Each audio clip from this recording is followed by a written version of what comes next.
meeting Paidbah bala pyllong daga society fundraising jong KHAD-AR Dolloi Law College naga bynta ban iakren sani bha kumno ban wat kilat lynti ban PYNKIEW yaga Law College haki pule puthi khamtam kumno ban pynmih fun ban kyrshan yaga Law College kala iaid beit iaid ryntih kaba bun riew rangbah Dalloi sengbhalang kila wan shaga JINGIALANG menta kasungi way to risaw ajar person.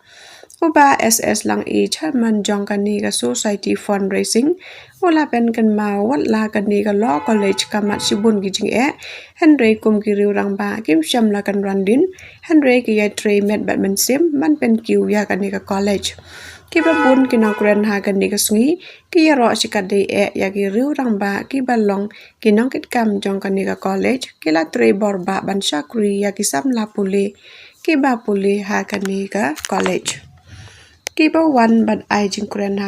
sungi ki kan thup ya ubi an lamare vice president governing body KDLC ban ex general secretary SFSL Uba JM Pasngap member governing body and society for the study of law KDLC Dalloi Uba Manuel general secretary SORKAR mission Uba Dalloi Chawas Lingdo president kadorbar Dalloi ryntih kisang bahalang pat kiba kuren sungi ikan thup ya uba sambor mi lingdo president rangbah ka JNC usam la hei hok mi supu president JSM Western Region usam la wan salan assistant finance secretary JSU central body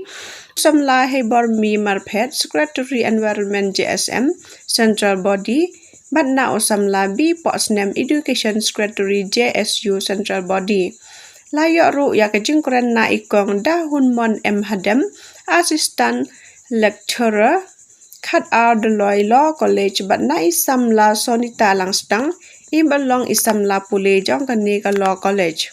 Barok kino wan sya JINGIALANG kila ay mensim ya kino penjat jong Law College manang yai trech tamban penki imbiang sa sisin ya keburam jong Law College Naka benta kala we jong ki khun samla jong ka rilum jantia ki bashan ya ki kampule jong ki